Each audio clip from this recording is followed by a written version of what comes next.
in the kingdom, friends are people who act like family should. Y'all missed it. I didn't say they act like family acts, because sometimes family doesn't act like family. But friends act like family should. Pastor, where'd you get that? The Bible. There is a friend that sticks closer than a brother. Come on. You got sisters that don't have your last name. You got brothers that might even not be your same race. Come on here. There is a friend that sticks closer than a brother. And the text says, and that brother, that kind of brother, is born for adversity. And our text in Mark 2 is a powerful and profound picture of this truth. The text exposes us to an incident in the life of Jesus that probably occurred at the house of Peter. The text says this in verse number 1. I want you to see this. It says, a few days later, when Jesus entered Capernaum, the people heard that he had come home. When I read this, Dr. Connor, it startled me. And it startled me because I know where Jesus is from. And it's not Capernaum. It's Nazareth. So why did Mark say when he returned home? It's because some historians suggest that Jesus made Capernaum at one point the epicenter of his ministry. Why? We're not sure, but here's a possibility. Because of the familiarity and the resistance he got in Nazareth. You see, at one point, he's teaching in Nazareth, in his hometown. And while he's teaching the word, people are saying, wait a minute. Isn't this the carpenter's son? Isn't that Joseph's boy? Isn't that Mary's boy? Are y'all ready for this? That they were in a space in that city where they couldn't see him because they had seen him. And some people will never see past who you used to be. And people that are stuck in your history are not people that are necessary for your destiny. Y'all missed that. So Jesus had enough sense to say, I am not going to extend energy trying to convince people to see who've made a decision they want to stay blind. Why am I going to stay attempting to convince people to receive something that they've made a decision they don't want from me when people in Capernaum are waiting on me? The people in Nazareth were rejecting and resisting it. And when he gets to Capernaum, the text says they are rushing in droves to get to it. There are people who are waiting on what you're trying to convince other people to accept.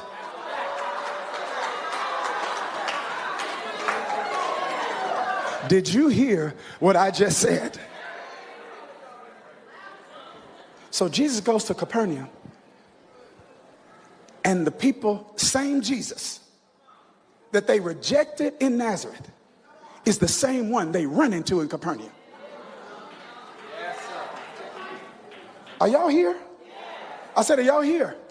So the text says that you got droves of people going to this one house, which is probably Peter's house, that Jesus is at. And the text says there's this man that's paralyzed that needs to get to Jesus.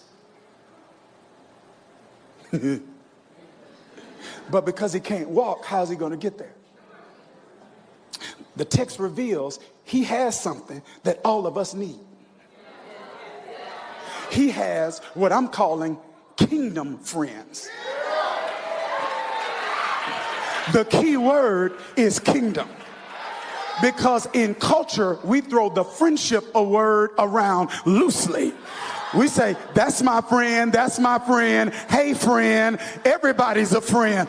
But in the kingdom, there's a very specific definition and description of friendship. Come on here.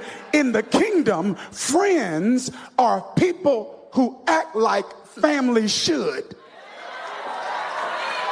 Y'all missed it. I didn't say they act like family acts, because sometimes family doesn't act like family. But friends act like family should. Pastor, where'd you get that? The Bible. There is a friend that sticks closer than a brother. Come on. You got sisters that don't have your last name. You got brothers that might even not be your same race. Come on here. There is a friend that sticks closer than a brother. And text says, and that brother, that kind of brother is born for adversity. They are revealed when you heavy. Y'all missed it. They missed it. They missed it, Tario. They missed it. That kind of friend is not revealed when you light. They reveal when it get heavy. Because they had to carry a grown man all the way to Jesus' house. And the strength of a friendship is revealed in their willingness to carry you when things get heavy. And I pray that God send you some people that are not fair weather friends. Friends that won't run when you get heavy. Friends that know I was assigned to not everybody's heaviness, but I'm assigned to yours. And when you are in a vulnerable place, I won't drop you. When you're in a vulnerable place, I won't disappoint you. When you're in a vulnerable place, I won't expose you. I'm going to carry you. Listen, when you get better spiritually, everything get better. Spiritual life is not the only important part of your life. It is the most important part of your life because it affects every other part that's important. But you don't get stronger spiritually accidentally. It takes intentionality. You need to get fed, and you got to learn how to understand, how to interpret, how to apply, and how to explain the Bible. The Bible's the blueprint to your best life. And I'm going to tell you, Sunday's not enough to give you the tools that you need to get better with the Bible. I want you to join me in my community called Bible U, where I help you take your understanding, your application, and your explanation of the Bible to another level. Wait a minute. But they not only carried him, the text says they carried him to the house where Jesus was. Because here's the issue. Some of us have friends that will carry us. The question is, do they know where to take you?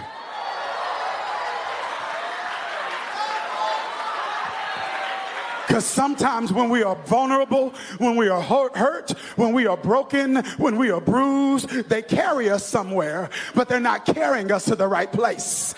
They say, come on, let's go over here. Let's get your mind off of it. Y'all not talking to me? Come on, let's just go out and have a good time.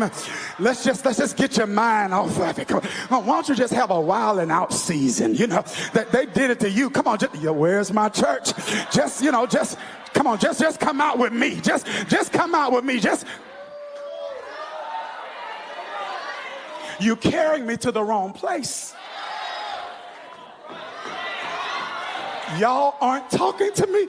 You're carrying me to the wrong place. That's not going to solve the problem that's stressing me. And the place you're carrying me to is going to create another problem. So all you're doing is giving me a temporary distraction from a problem that's going to be there after I'm distracted. But we created another problem by what I did when I was in a paralyzed space.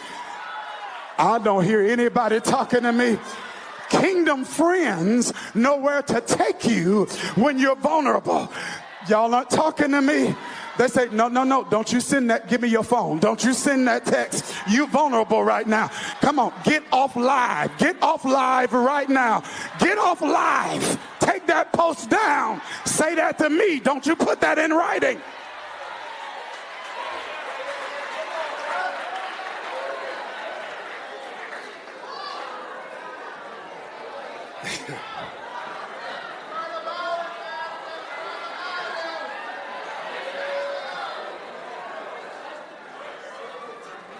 Come on, let's be honest. Some of our friends take us to the wrong place. They mean well. They just don't know where to take you.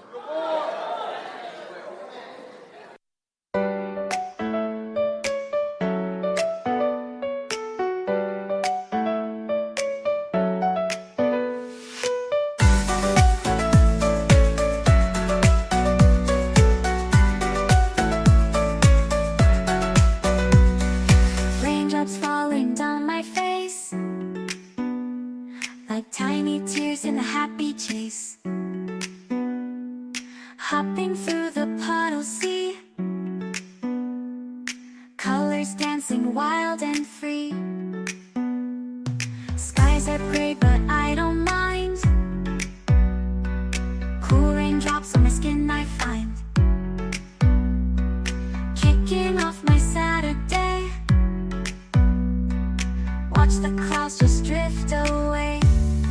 Rainbow in the rain, what a sight, colors shining oh so bright, dancing in the streets so bright, everything will be alright.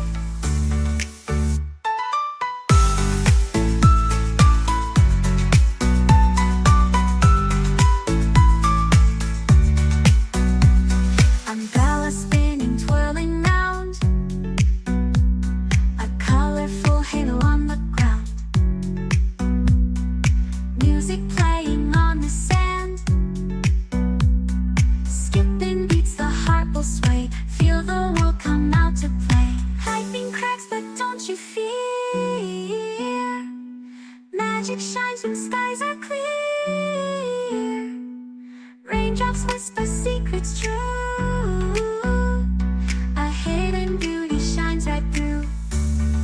Rainbow in the rain, what a sight, colors shining oh so bright, dancing in the streets so bright, everything will be alright. Raindrops falling soft, peeks through, rainbow magic me and you, smiling faces, hearts alight, everything will be alright.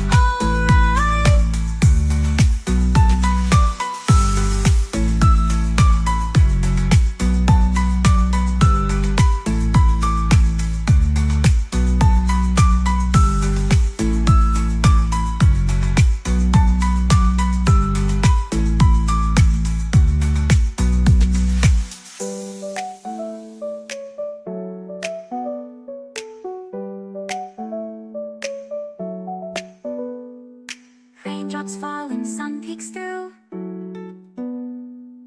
rainbow magic me and you,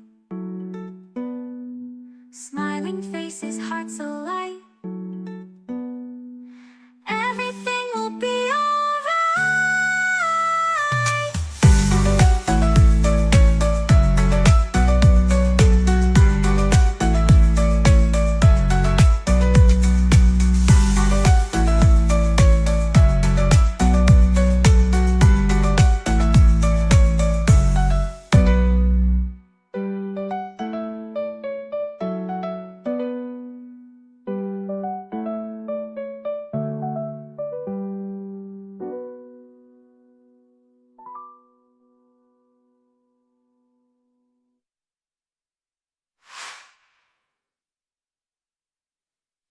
And it's an unwise thing to be vulnerable with people who don't know where to take your vulnerability.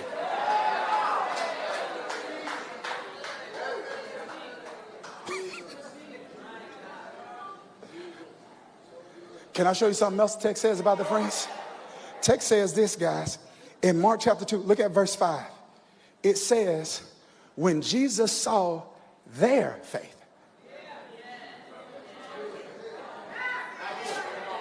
Not his faith. When he saw their faith. Now, watch this. This only means one of two things. It could mean when he saw their faith, it means the faith of all five of them. That's corporate faith. Because all of us need kingdom friends that will believe with us. Y'all not talking to me? Can I pause right here for a minute? Y'all okay? See, here it is. Here it is. You see, this is what I've learned. This kind of messed me up a little bit. It messed me up a little bit. That some people don't believe with you. Not because they can't believe. They don't want what you believing for. Oh my, y'all not talking to me. And this is what I learned. You can hit a level and hit a season where the revelation of where they are with you is not revealed in what they speak. It's revealed in their silence. So you didn't say anything negative, but you didn't say anything. I told you I'm winning, and you didn't say anything negative, but you didn't say anything at all. I told you what I was believing for. You didn't say anything negative. But your silence is loud.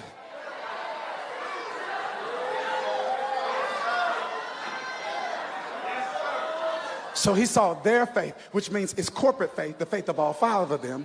Or when he says their faith, it means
because the paralyzed one didn't have it.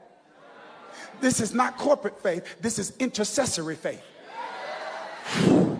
I know you've heard of intercessory prayer, but I want to introduce you to intercessory faith, because to intercede means to stand in the gap.